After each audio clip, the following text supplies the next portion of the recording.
Bonjour, ici Marie-Jo du studio Planète Silhouette. Je suis ravie de vous accueillir aujourd'hui pour un super tuto sur le print and cut. Oui, le fameux print and cut, celui où quelquefois on a des soucis au niveau de la précision des découpes, des décalages, etc., etc. Je vais tout vous montrer mes 10 astuces avec des petits bonus sur comment avoir des résultats avec du succès. Sans plus tarder, on démarre!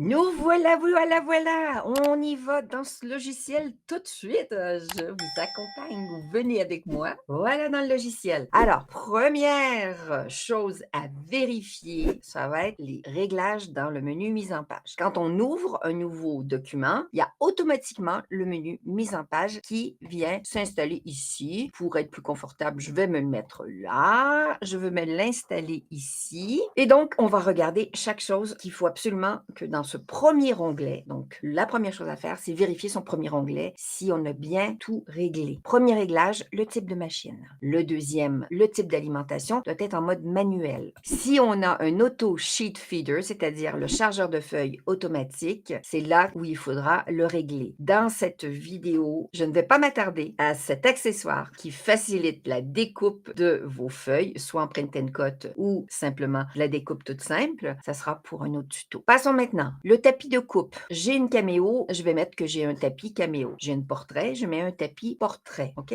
La taille du média. Le média, c'est donc le produit feuille, une planche à étiquette, le cartonnage, etc. qu'on sélectionne. La taille va être importante dans le print and cut. Chez Silhouette, les produits qui viennent de chez Silhouette America vont être en format nord-américain, c'est-à-dire en format US, lettre US. Là, il faut vraiment être très vigilant. Si vous faites vos premiers print and cut, je vous conseille de rester en format A4. Ça sera plus simple. Pour les autres personnes qui écoutent quand même cette vidéo, qui la regardent, je vous conseille à ce moment-là d'écouter attentivement ce qui va suivre parce que ces petits réglages-là vont pouvoir faire aussi la grande différence. Mon média va être du A4, je clique sur A4. Si mon média, c'est du format lettre US, je vais sélectionner le format lettre US, d'accord, qui est ici. Là, vous voyez que la dimension a changé. Mais attention, vous voyez que les cadres également se sont modifiés. Le cadre rouge s'est adapté à la dimension de la taille parce que ce sont les limites de découpe en rouge. Le cadre gris, ce sont les limites d'impression. Pourquoi on les active? Parce qu'on est certain qu'on va être au bon format d'impression et de découpe. Vous allez voir après. Si je me mets donc en format lettre ici, on voit que mon imprimante, les lignes grises qui sont les limites d'impression de mon imprimante ne sont pas réglées correctement. Et on va le voir. Je vais me remettre en format A4 et là, j'ai tout qui est bien cadré. Je vais cliquer sur maintien du média sur le tapis de coupe. Ça veut dire que je fais une découpe avec tapis. L'orientation doit être absolument en portrait, jamais en paysage. On va avoir des soucis si on passe en paysage. Donc, on ne bidouille pas avec 36 trucs parce que c'est sûr qu'on a des soucis. Restons avec les choses simples. Avec les choses simples, on réussit. Ensuite, les autres éléments ici sont pas importants. En dessous, imprimer et couper les contours, c'est important. On va afficher les limites d'impression pour ce que je viens de vous dire auparavant, c'est-à-dire que là, on s'assure que notre imprimante est bien paramétrée sur les repères d'alignement qu'on va activer juste après. Les limites de découpe, c'est ça qui nous permet de savoir si on déborde ou pas avec nos images. Numéro 2, toujours dans l'écran mise en page, le menu mise en page, je vais aller au troisième onglet. Le troisième onglet, je vais activer mes repères d'alignement. C'est quoi les repères d'alignement? Ce sont des points fixes par rapport à vos lignes de découpe et votre machine, en lisant l'emplacement de ces repères exactement, va pouvoir savoir à quel endroit exactement elle doit aller découper. Au niveau des dimensions ici, la seule chose qu'on peut toucher en tant que débutant, qu'on peut modifier, c'est l'épaisseur des traits. Je ne sais pas si vous voyez bien, je vais vous agrandir l'écran et je vais venir vous montrer l'épaisseur des traits qui va changer. Je vais remettre les paramètres par défaut. Si jamais vous avez touché des réglages et vous vous dites je suis mieux de revenir à avant, je conseille toujours de restaurer les paramètres par défaut parce que c'est là où tout a été paramétré par les informaticiens de Silhouette correctement. Là, vous voyez l'épaisseur de mon repère, celui qui est en angle. Si je l'épaissis, Je permets au lecteur sur ma machine de mieux le voir, son emplacement. Quelquefois, ça peut être nécessaire. Donc ça, on peut y toucher. Le reste, on ne s'amuse pas à jouer avec les options avancées, etc. C'est plus de risque de se tromper et d'avoir des mauvais résultats. Vous pourrez soit vous amuser à tester plus tard quand vous serez à l'aise avec le printed cut et que vous aurez réussi, ou bien si un expert vous guide sur les réglages à modifier. Le reste, on ne touche pas. Donc, restaurer les paramètres par défaut vous permettra toujours de revenir au réglage précédent, c'est-à-dire d'usine. Étape 3. Étape 3, ça va être nos images. Ici, je vais un petit peu agrandir pour que vous voyez. Vous voyez donc mes petites images que j'ai choisies ici. Et ce qu'il y a à vérifier, c'est est-ce que j'ai bien des lignes autour de mes images? Ces lignes rouges, ce sont mes lignes de découpe. Est-ce qu'elles sont bien là? Est-ce qu'elles sont existantes? Donc, est-ce qu'elles ont été créées et est-ce qu'elles ont été activées? Si je vais dans mon écran envoyé, il faut qu'elles apparaissent en rouge. Si on ne les voit pas, alors, je vais vous montrer qu'est-ce que c'est quand on ne les voit pas. Si on ne les voit pas, comme ça, ça veut dire qu'elles ne sont pas activées. Je vais donc sélectionner l'ensemble de mes images et je vais faire couper contour. D'accord? Si on fait découper quelquefois, on va se retrouver avec des découpes à l'intérieur qu'on ne veut pas avoir. C'est pour ça que quand on fait un print and cut, 99% du temps, on va utiliser une découpe de contour. Donc, il faut que ces lignes-là apparaissent. 4. En 4, qu'est-ce qu'on voit? C'est qu'il faut s'assurer qu'on n'a pas nos petites images qui chevauchent les zones interdites. Par exemple, si on colle trop près de nos limites. Quelles sont les limites? Les limites, ce sont le grillage qu'on voit ici, le hachuré, et la ligne de découpe rouge. Il ne faut pas aller mettre d'éléments là-dessus, sinon on fausse la lecture de nos images. À ce moment-là, on va les replacer, mais attention, on ne les replace qu'avant l'impression. Étape 5, le type et la taille du média. Ça va être au niveau de l'imprimante maintenant. On a vu la partie logicielle. Maintenant, on va être encore un petit peu dans le logiciel, mais on va parler de l'imprimante. Votre imprimante, il faut s'assurer qu'elle est en A4 ou en lettres US, en fonction de ce que vous allez sélectionner. Ici, je suis en format A4. Si je fais imprimer, là, on peut déjà voir que mes lignes de découpe n'apparaissent pas. Ça veut dire qu'elles sont bien réglées en épaisseur à 0, donc c'est parfait. On n'a pas besoin d'avoir les lignes imprimées pour faire un beau travail propre. Je vais envoyer maintenant l'impression. Et si je regarde les paramètres de mon imprimante et que je vais dans mon papier, je vois que j'ai bien A4. Donc, je vais lui dire OK. Une petite astuce. Attention, j'ai trouvé que j'arrivais pas à conserver, par exemple, le format lettre quand je me servais du format lettre en média. C'est parce que mon logiciel d'imprimante, il revenait systématiquement à ces réglages d'usine et qu'on appelle par défaut. Parce que cette petite case-là a été cochée. Peut-être que votre imprimante a aussi cette petite case cochée. Moi, je la décoche parce que quand je sélectionne lettre, je veux que ça reste en format lettre. D'accord? Maintenant, pour s'assurer aussi qu'on est en bon format, on peut aller dans Fichier, Paramètres d'impression. Et là, on va vraiment bloquer le logiciel en lui disant « Attention, c'est bien ça que je veux et je ne change pas d'avis. » Donc, si j'ai un format lettre US, je fais OK.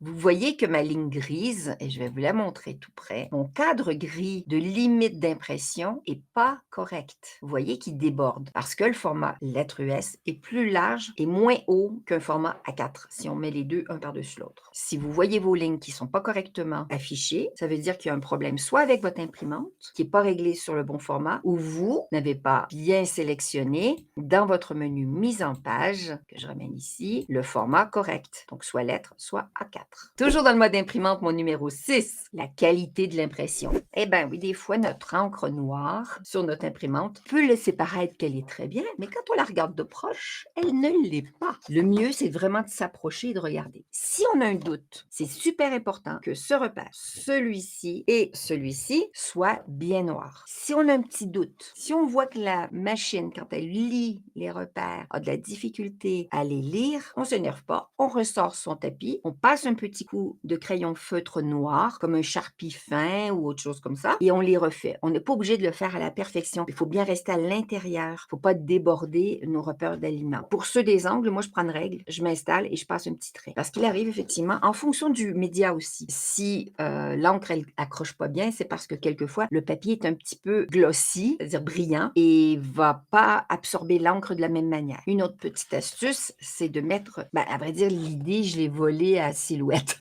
Chez Silhouette, quand on achète un papier brillant comme ça, Ils ont mis des étiquettes dans les angles de leurs produits qui sont un peu brillants pour s'assurer qu'on fasse des beaux print and cut, OK? Donc, moi, ce que j'ai fait, c'est que je me suis pris des étiquettes blanches et je les ai collées dans les angles où j'avais l'impression qui se faisait. Et comme ça, c'est mat. Ma machine va lire facilement mes repères parce que c'est propre. Et c'est une zone, de toute façon, où il n'y aura pas l'impression de mes petits stickers, OK? Donc, vous voyez que ça brille pas mal. C'est sûr que la machine, le lecteur optique de la machine croise les yeux.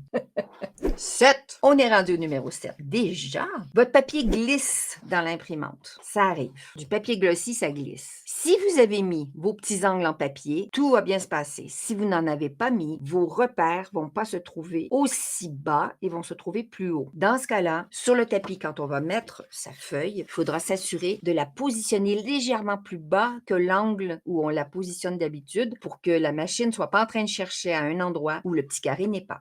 8. En 8, ça va être le positionnement de son média sur son tapis de coupe. Je vous montre ça. Maintenant, l'astuce, ça va être de s'assurer que son papier, son média, est bien aligné dans l'angle gauche, donc de la ligne verticale et horizontale, bien aligné. Par rapport à ce que je vous ai dit auparavant, si le petit carré était imprimé plus haut parce que votre papier a glissé dans l'imprimante, vous allez le descendre légèrement. Je vous ai mis la feuille bleue en dessous pour faire un contraste, que vous voyez bien ce que j'ai ici. OK? Maintenant que ça, c'est bien collé dessus, et si votre tapis colle pas bien, hein, vous n'hésitez pas à mettre ici, dans les endroits où il n'y a pas vos repères d'alignement, un petit peu de scotch de peintre pour favoriser donc le collage de votre média sur votre tapis. OK? 9.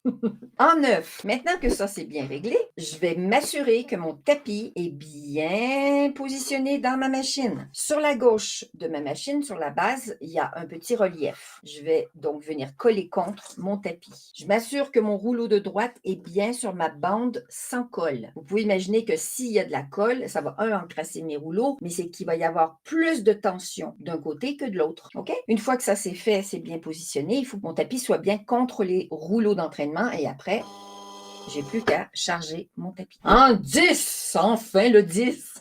Le 10, ben, c'est pas compliqué. C'est de s'assurer que sa lame, donc ça, vous voyez, ma lame, si là, elle indique 6, il faut vraiment que dans mon logiciel, j'ai 6. Si j'ai sélectionné dans mon logiciel une autre valeur que 6 et que ça m'indique un autre chiffre, c'est que c'est pas bon. La plupart du temps, ce qui risque de se produire quand il y a un mauvais réglage, c'est que dans le logiciel, vous indiquez plus que 1, par exemple, et que votre lame reste coincée à 0. Si c'est le cas, je vous conseille de simplement la régler manuellement avec votre doigt pour la déplacer cette lame jusqu'au chiffre à la profondeur que vous souhaitez. On peut également vérifier en ouvrant le petit capuchon si la lame est propre ou pas. Il peut y avoir des petits débris, surtout du vinyle qui vient se coincer dans notre lame. Donc, on s'assure bien aussi que ce n'est pas le cas. À ce moment-là, on nettoie et on referme le petit capuchon et on règle sa lame correctement. Parce qu'un problème de print and cut et que vous dites oui, ça découpe pas, ben, soit c'est parce que les lignes de découpe n'ont pas été activées comme on a vu avant, soit parce que ma lame n'est pas réglée et qu'elle reste sur 0. Si elle reste sur 0, forcément, quand ça va passer sur le média, ça ne va pas découper. OK? Je vais la remettre dedans. Je m'assure bien aussi que ma lame est bien rentrée, hein, puis que le clic a bien eu lieu. Mes bonus! Oui, bonus numéro 1, on s'assure qu'on a une pièce au niveau de la luminosité qui est constante. Si vous avez de l'ombre, de la lumière, etc., ou c'est tout mélangé, essayez d'avoir votre machine à un niveau où la lumière est constante. Certaines personnes utilisent une lampe de poche. J'en ai entendu toutes sortes. Je trouve ça un peu bizarre parce que je n'ai pas eu ce souci dans ma vie de silhouetteuse. Jamais j'ai eu ce problème-là, d'accord? Mais c'est une option. Je vous dis pourquoi pas essayer parce que si vous avez passé toutes les étapes d'avant et que vous avez encore un problème, c'est qu'il y a quelque chose qui ne va pas. Et si ça ne va pas, ça peut être la lumière. Je ne me ferme pas à cette idée, sachant que moi, ma pièce, elle est stable au niveau de la lumière. Et là, vous voyez beaucoup de lumière en ce moment parce que je suis obligée pour avoir une bonne qualité de vidéo. Mais normalement, moi, je travaille, j'ai pas tout cet éclairage-là. Ma machine n'est pas dans cet éclairage-là. Et depuis ma Cameo 1, imaginez, jusqu'à ma Curio, etc., j'ai jamais eu de problème de print and cut. Donc, la lumière, pour moi, ça n'a pas été un facteur important. Il semblerait que pour certaines personnes, ça soit la solution. Donc, je vous laisse éventuellement ce petit bonus pour vous dire, ben, peut-être qu'il y aura une histoire de lumière si les étapes précédentes n'ont pas fonctionné. Bonus numéro 2! Le bonus numéro 2, c'est est-ce que mon lecteur optique est propre? Eh oui, ça peut arriver. Des pièces qui sont très poussiéreuses. On est quelquefois. Moi, je sais que je suis à un niveau, je suis au rez-de-chaussée et au rez-de-chaussée, j'ai beaucoup de poussière chez moi. Heureusement, ça affecte pas ma machine. Mais si on se sert de la colle repositionnable pas loin de sa machine ou si vraiment il y a une humidité qui va faire que la lentille du lecteur optique s'obstrue, ben, c'est sûr qu'elle va avoir de la difficulté à voir vos repères d'alignement. Je vous montre là sur la machine où se situe ce petit lecteur optique. Le lecteur optique, il se situe ici. Sur une Cameo, ça va être entre les deux porte-outils. Sur une Portrait, ça sera sur le côté. Ici, en dessous, donc, vous avez votre lecteur optique. En prenant un petit chiffon microfibre très très doux. Vous mettez de l'alcool à 90 degrés et vous le glissez tout doucement en dessous en ayant éteint votre machine évidemment auparavant. Donc je vais vous montrer ça à nouveau. Je vous remets ça tout de suite. Machine éteinte, je vais déplacer mon chariot à un endroit où je pourrai atteindre le lecteur. Donc ici dans le milieu, ça serait bon. Évidemment sans tapis.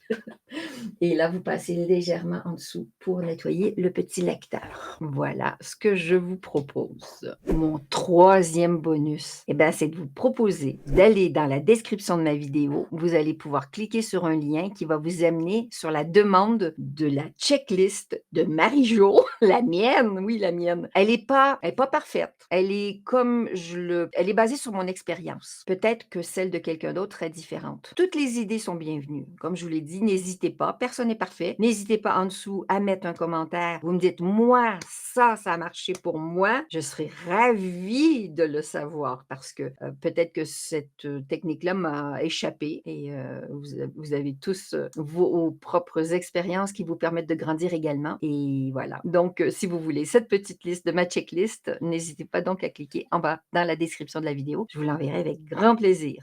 Alors, ce tuto vous a plu? Regardez, mon petit sticker. Mon petit sticker, il a frisé, je ne l'ai pas collé à plat. Mais des print and cut, on peut s'en faire de toutes sortes. Celui-ci, je l'ai fait avec du papier électrostatique de chez Silhouette. On peut le faire sur du papier glossy, phosphorescent, lumineux, phosphorescent, du papier, du cartonnage, etc. On peut s'en servir pour faire des montages de boîtes, par exemple, où on va faire notre papier digital aussi avec. Mais à ce moment-là, on va l'intégrer notre papier digital dans nos formes qu'on va découper. Comme ça, on ne met pas d'encre qui n'est pas nécessaire à l'extérieur des formes qu'on découpe. Je ne sais pas si vous me suivez. De toute manière, je suis ravie de vous offrir un tableau. J'appelle ma checklist des erreurs éventuelles qu'on peut trouver avec le print and cut. Ça reprend tous les points qu'on vient de voir et avec des petites images. Comme ça, vous pouvez vous assurer d'avoir des super print and cut.